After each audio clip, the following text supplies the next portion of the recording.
Yan guys, magandang umaga. Ito na po yung gigawa namin na yung gawa namin na layout yung nakaraang araw. Ito na, plaster na. Yan.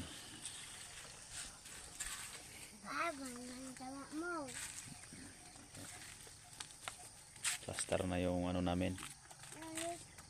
Yung area. Yan.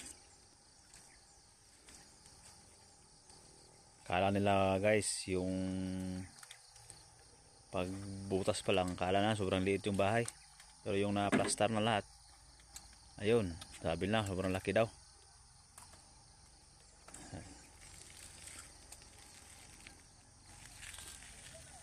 Yan.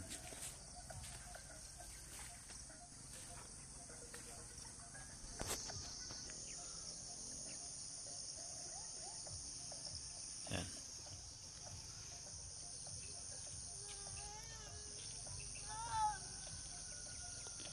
Siyempre yung baby andyan pa rin. Hindi yan mawala.